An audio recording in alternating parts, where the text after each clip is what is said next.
Ian Rappaport provided us an update on Joe Thuney. So today's show, we're going to talk about what this means and if he will be able to play coming up in this Sunday's AFC Championship game. We're going to get you all the information right away, right here on the Chiefs Report.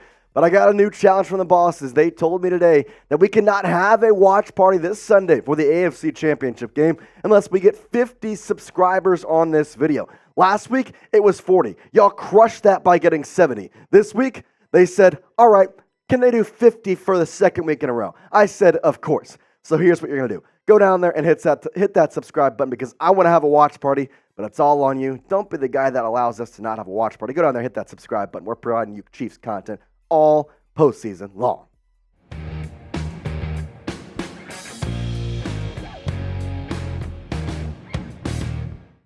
We appreciate you hanging out with us once again here on the Chiefs Report by Chat Sports. I'm your host, Jay Sanders, and this is the update that brought us here together. And the update is Joe Thuney, as Ian Rappaport says, all-pro guard Joe Thuney, who suffered a pec strain in Sunday's win over the Bills. Source says that is a potential good sign for his availability over the next few weeks. So is officially diagnosed as a pec strain. Now, what exactly does that mean? How does that kind of basically game plan the rest of the week for Joe Thuney with an injury, and how does that exactly look like? Well, I decided to kind of do some digging, and we went through and saw Matt Connor of Sports A through Z. He gave us this of kind of a more in-deep dive of what this exactly means, saying the news of a pectoral muscle strain is not good news on the surface because that could be very hard for Thuney to be ready for in just a matter of 6 days to play in the AFC Championship game. That being said, he said, that said, it's definitely a far less worrisome concern than if Thuney had injured himself more than that, perhaps with a partial or even full muscle tear instead of a strain. So we look at this offensive line now. Joe Thuney is lined up at left guard. Important to note, you see Mike Caliendo under him. As of right now, reports are Nick Allegretti will slide to left guard and will jump up to be the backup for Thuney. He played in his spot this week when Thuney went out, but otherwise this line has been exceptional. Donovan Smith has played great. Creed Humphrey is the best center in the league if you take out Travis Kelce. Trey Smith is the number 11 ranked PFF guard in the entire NFL. Jawan Taylor, although his penalties are a problem, he's blocked and protected Patrick Mahomes really, really great this year. Plus, Wanya Morris looking like he'll be healthy as well this week. So Nick Allegretti is the one who gets into that role at left guard. Allegretti this season hasn't played a lot, but ultimately he's been a backup since 2019. He's been available and has some experience. I'm not going to say it's a ton of experience, but overall this season, it's obvious Thuney is good, but at the same time, in the little time that Allegretti has had on the field, it's been okay. If we look at the stats, obviously these are going to be a little bit skewed. A lot more snaps for Joe Thuney, over 1,000 for him, just 80 for Allegretti. But still, on the 80 snaps, no sacks allowed. A PFF grade of 68.7, which is not too shabby, considering Joe Thuney, so that's 74.3. That's the 10th best PFF grade in the National Football League. Pass blocking, 75.7, not the greatest, not the worst, kind of middle ground, and obviously no penalties for Allegretti. The big thing here is experience. You know that you're not going to get that experience level with Nick Allegretti as you would with Joe Thuney. The bigger part to this, I think, is that you have a guy in Allegretti that you can trust. He's kind of come in a couple spots for different ways. And you saw him being that backup center. He's able to kind of mold it to this offensive line into a lot of different ways. And I've liked what I've seen from him. And in the time that Joe Thuney did miss in yesterday's game against the Buffalo Bills, he came in and provided some good relief, including 14 snaps that didn't allow a sack, didn't get a penalty. He looked overall pretty impressive. And again, the experience here is the one concern. Joe Thuney played with the Patriots, played with the Chiefs. So guess what? Over 1,200, almost 1,300 postseason snaps in his career. That's a lot. Nick Allegretti, 223 postseason snaps in his career, which for a guy that was drafted in 2019, that's actually not that bad, to be quite honest with you. I mean, you're comparing him to Joe Thuney, who is a all-pro type guy, a guy who is probably going to go down as one of the best guards in the National Football League of our generation. But at the same time, you look at Allegretti and think, okay, man, you're going up against a very, very, very good Ravens defense. How are you going to step up? That's why I hope Joe Thuney has the possibility of playing Sunday. So let's send him some good fortune, some good health. Get in the comment section of today's video. Go down there and type JT. I'm going to give you a couple seconds. Just go down there and do it real quick. That way when you come back up that YouTube ad break, it'll be all over. All right, here's the thing we also want to talk about. Ian Rappaport did follow up with that tweet saying, All-Pro guard Joe Thuney suffered a pec injury in Sunday's win. Now, that's potentially a good sign. He followed up basically saying that overall, there is a chance for him to play this Sunday. We will see exactly if that is a possibility or what it is. Rappaport is going to keep watch and keep track of this all week, which means we're going to keep track of it right here on the Chiefs Sport. Hit that subscribe button. The reason this is big and the reason we want Thuney to have him is for this reason alone. The most sacks in the NFL is with the Baltimore Ravens. They have 60. The Chiefs are right behind them at 57. But ultimately, when you have a team who has the most sacks in the NFL, you want to have your best offensive line out there, which the Chiefs have had a top 10 offensive line in the NFL, probably top 5 if you want to ask me in terms of protection. The penalties are what takes them down.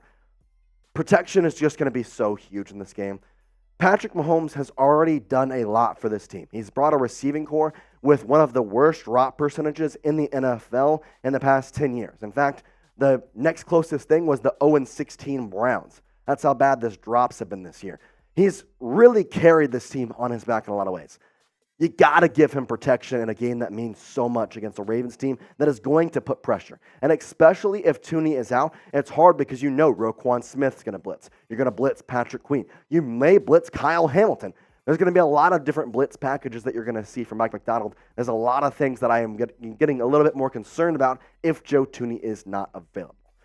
But let's talk about some good things here. As coming up, we're going to talk about some Mahomes and Kelce stats that you're going to want to hear because I'm telling you, these guys just continue to do some amazing things. We're going to tell you all about that right here on the Chiefs Report. But again, we're going to have AFC updates here for you all week long, talking about the AFC Championship game, talking about the Chiefs, talking about the Ravens injury news, everything you want and more, all right here on the Chiefs Report. So we need to get those 50 subscribers. If you're watching at this point, what are you doing? You're already almost halfway through the video, probably a little more. Well, go down there and hit that sub button. We're putting out content like this every single day, informative, entertaining, and most importantly, good information for all of you needing it for this Sunday's game. Be your sports guy. Subscribe so you know everything about the Chiefs. That way, when you go to work, when you go out in the town, you're going to say, hey, I know exactly who's starting because I watch the Chiefs Report. Nick Allegretti's got us covered. Let's talk about stats here with the two, well, let's say the two greatest combos of quarterbacks and tight ends in the National Football League. Let's start with Travis Kelce and Patrick Mahomes. Kelce had 2 touchdowns against the Buffalo Bills. Pretty dang good. 15-yard average, 5 receptions for 75 yards. This was the Travis Kelce we expected to see all season long. We saw him in bits and flashes and here and there, but we never exactly got to see this almost like, I'm going to say thoroughly throughout the entire year. Yet, in the postseason, when lights shine bright, they shine brighter. And they always shine right on Patrick Mahomes and Travis Kelce. These two guys have 16 touchdowns combined now in a postseason game. Guess what? That's the most all-time. The other two, that would also be a quarterback and tight end combo that are widely regarded as the 2 greatest at their position, Tom Brady and Rob Gronkowski. The only difference is both these guys are retired. I don't know about you. Patrick Mahomes is 28. He's got a lot of years left. Travis Kelce said this year already. He's got more than enough time to keep going. He has no sign of stopping. 16 touchdowns is good. That broke the record. When they have 24, 25 in 5-6 years, no one's going to break that record. That's why you see what you see below. Kelce and Mahomes, they're better than Brady and Gronk. We know it. But let's ask you this question. Do you think and do you agree with me? Are Patrick Mahomes and Travis Kelce better than Tom Brady and Rob Gronkowski? If you think they are, then type B for better. If you think they're not yet, then I want you to type in for not. Let me know in the comment section of today's video. Type B for better, type in for no. Go down there and let me know in the comments. Let's take a look at Mecole Hardman real quick because I didn't talk about him earlier today, and I feel like he needs to be talked about. 1 carry for -1 yards, 1 reception for 2 yards, and 2 freaking fumbles. One of them back of the end zone. Chiefs would have put the Bills away, and instead he fumbled the ball. This guy stinks, bro. Like, I understand there's a lot of things that he did well when they had him over the past 4 or 5 years, whatever it was. But the fact that Brett Veach made the trade for Mecole Hardman and said, that's good, we're going to win now. I understand it's worked, But I got to be honest. If that's what we're going to see from Mecole Hardman, I can't trust him with the ball. At the same time, I don't blame him fully because the gadget plays have to stop. I'm tired of freaking end arounds and jet sweeps when you're 3 yards from the end zone and you have Isaiah Pacheco. You have Clyde Edwards-Helaire. You have LaMichael Pirine. That dude can bum through people. I don't get it, man. I don't get it. Just run the dang ball when you're that close. And don't let Mecole Hardman run the ball. He fumbled it twice. Just let him get the receptions and go down. He's really good at that. And let him return the ball. He can return it as well. Richie James also done a great job. He doesn't get mentioned enough. One guy who maybe doesn't stink anymore, MVS. What? 2 receptions for 62 yards. And 4 targets. I will say, no drops. No drops. Wish that was in the regular season. We would have had 2 more wins, and maybe would have had the game at home right now instead of going to Baltimore. But still, 31-yard average. Thank you, MVS. Just please continue this. Please do this, because I'm telling you, if you do this, everybody will forget about your horrendous drops all season long. With that being said, we appreciate you watching, and hopefully we're going to get some more updates positively on Joe Thuney. Tomorrow we're going to have some more videos out for you. We're also going to go live at around 3 or 3:30, trying to decide what's going on with time range here. But we're going to put a video out tomorrow morning as well. So hit that subscribe button. We'll put your content out every single day. And right now with the AFC Championship, we're double timing it. So hit that sub button right here, right now. And we appreciate you. As always, Chiefs Kingdom, peace out.